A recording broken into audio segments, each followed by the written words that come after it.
কোরবানির ঈদ শেষ হয়ে গিয়েছে। অনেক কাজকর্ম হয়েছে, খাওয়া দাওয়া হয়েছে। এখন হলো বেড়াতে যাওয়ার পালা। হ্যালো গাইস, আসসালামু আলাইকুম। তামান্না ব্লগে আপনাদের সবাইকে স্বাগতম জানিয়ে আমি আমার আজকের নতুন আরেকটি ভিডিও শুরু করছি। আশা করি আপনারা সকলেই ভালো আছেন। আলহামদুলিল্লাহ, আল্লাহ পাকের অশেষ মেহেরবানি, আপনাদের দোয়া এবং ভালোবাসা সব মিলে আমিও ভালো আছি। বরাবরের মতো আজকেও নতুন আরেকটি ভিডিও নিয়ে আপনাদের জন্য হাজির হয়ে গেলাম। কুরবানির ঈদ শেষ হয়ে গিয়েছে, অনেক হয়েছে কাজকর্ম, অনেক হয়েছে খাওয়া দাওয়া। এখন হচ্ছে বেড়াতে যাওয়ার পালা। বাচ্চাদের স্কুল, মাদ্রাসা, কলেজ সব বন্ধ। আর এখনই তো বেড়াতে যেতে হবে, এখন না গেলে আর কখন যাব। আর এইদিকে বাবার বাসায় থেকে এত ফোন আসছে, মায়ের ফোনের জন্য বাসায় থাকতে পারছি না। যার জন্য আজকে সকালবেলা উঠেই কাপড় চোপড়গুলোকে সুন্দরভাবে গুছিয়ে নিচ্ছিলাম। ভাবলাম সময়টাকে সঠিক ব্যবহার করি, যেহেতু সব বন্ধ চলছে আর এত ফোনও আসছে, চলে যাই। এদিকে সব কাপড় চোপড় গুছিয়ে নিচ্ছি, গোছানো যেন শেষ হতেই যাচ্ছে না। কোথাও যাওয়ার আগে আমার এরকম হয়, আপনাদের এরকম হয় কিনা জানি না, সব কিছু এলোমেলো হয়ে যায়।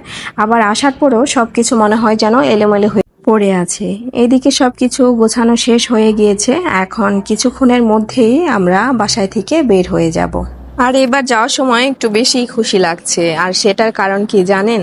কারণ অনেক দিন পরে সব মেয়েরা বাসায় একসাথে হব। কারণ যাদের বাচ্চা কাচ্চা আছে সবাই তাদের সুবিধার্থে এক একজন এক এক সময় আসে, দেখা হয় না। আর সবাই অলরেডি বাসায় চলে এসেছে, তারা শুধু বারবার আমাকে ফোন দিচ্ছে যে আমি কখন যাব। কারণ এরকম অনেকেই আছে যারা নাকি বাচ্চাদের পড়াশোনার জন্য সব সময় আসতে পারে না। অনেকের শ্বশুরবাড়ি অনেক দূরে থাকে, আর বাচ্চারা তো তাদের যাওয়া আসার সুবিধার্থে দাদার বাসা যেখানে বেশি থাকে আর কি, ওইখানের কাছাকাছি যে শিক্ষা প্রতিষ্ঠানগুলো আছে ওইখানেই তারা পড়াশোনা করে। এর জন্য এখন সবাই চলে এসেছে, সবাই ছুটি পেয়েছে, সবার সুবিধাও হয়েছে।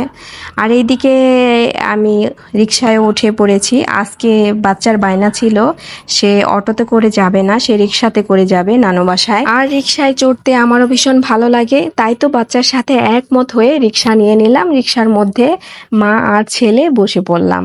রিকশা চলছে আর আমার মনের মধ্যে এক একটা করে বোম ফুটছে, কতক্ষণে বাসায় যাব। সবাই বারবার ফোন দিচ্ছে আর তারা বলছে তারা নাকি রাস্তার কাছে এসে দাঁড়িয়ে আছে আমার জন্য। এখন আবার একদল লোক আছেন যাদের নাকি আমার এইসব কথাবার্তা শোনার পরে প্রচন্ড খারাপ লাগবে, খারাপ মন্তব্য করবেন যে বাবার বাসায় যাবেন, এত খুশির কি আছে।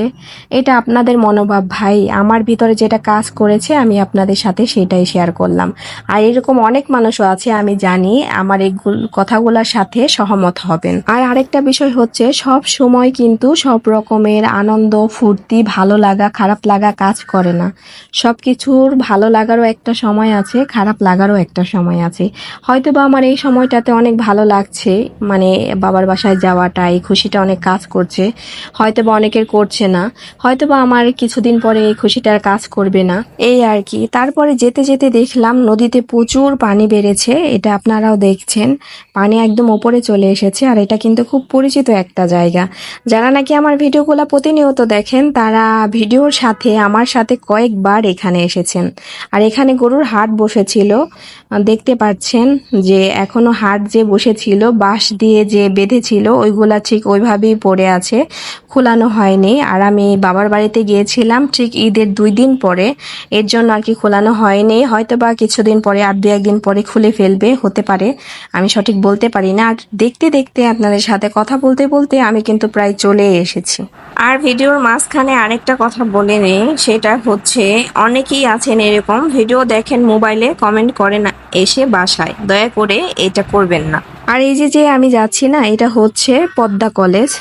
আর এই কলেজটা দোহার থানা, শ্রীনগর থানা। যারা আমার ভিডিওগুলো দেখেন তারা অবশ্যই চিনবেন, এটা একটা কলেজ। এটা অনেক মেয়েদের স্বপ্নের একটি জায়গা, এটা আমারও স্বপ্নের একটি জায়গা। অনেক মেয়ের ইচ্ছা, প্রচুর ইচ্ছা থাকে এই কলেজে আসার জন্য, পড়াশোনা করার জন্য, কিন্তু করতে পারে না। কারণ মেয়ে মানুষ তো, চাইলেও সব শখ, সব আল্লাহ তাদের পূরণ হয় না। কিছু চাওয়া পাওয়া, কিছু ইচ্ছা অপূর্ণই থেকে যায়। আর মেয়েদের কথা বললাম, দূরের যারা আছেন, আবার কেউ ভাববেন না এখানে ছেলেরা পড়ে না। হ্যাঁ, মেয়ে ছেলে উভয়ই পড়ে, কিন্তু আমি কথাটা এই জন্য বলেছি, ছেলেরা চাইলে তাদের অনেক ইচ্ছা পূরণ হয়, তাদের বাবা মা তাদের অনেক ইচ্ছাগুলা পূরণ করে। মেয়েদের অনেক ইচ্ছা আছে, অনেক বাবা মা আছে যারা নাকি এটা পূরণ করে না, অত একটা মূল্যায়ন করে না, তারা শুধু তাদের যেটা মনে চায় সেটাই করে। যাই হোক, এখন আর এইসব কথাবার্তায় না যাই। এইদিকে আপনারা দেখতে পাচ্ছেন এত জ্যাম ছিল যা বলার বাইরে, যেখানে নাকি আমি আর যেতে সর্বোচ্চ 25 মিনিট লাগে, 20 থেকে 25 মিনিট লাগে, সেই জায়গায় আজকে অলরেডি 40 মিনিট হয়ে গিয়েছে। কিন্তু এখনো কিন্তু আমি বাবার বাসায় গিয়ে নামতে পারিনি।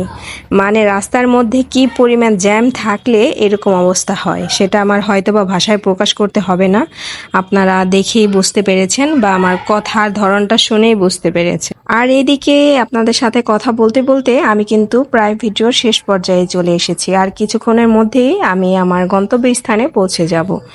এই ভিডিওটি আপনাদের কেমন লাগলো? যদি ভালো লেগে থাকে অবশ্যই একটি লাইক করবেন। আর ভিডিও সম্পর্কে কোনো মতামত থাকলে কমেন্ট বক্সে আমাকে কমেন্ট করে জানাবেন। আর যারা নাকি আমার ইউটিউব চ্যানেলটাকে সাবস্ক্রাইব করেছেন তাদের সবাইকে অসংখ্য ধন্যবাদ। আর যারা এখনও সাবস্ক্রাইব করেননি তারা জলদি এখনই সাবস্ক্রাইব করে ফেলুন এবং সবার আগে ভিডিও পাওয়ার জন্য বেল আইকনটি টিপ দিয়ে দিন। আজকের এই ভিডিওটা এ পর্যন্তই। সবাই ভালো থাকবেন, সুস্থ থাকবেন। আল্লাহ হাফেজ।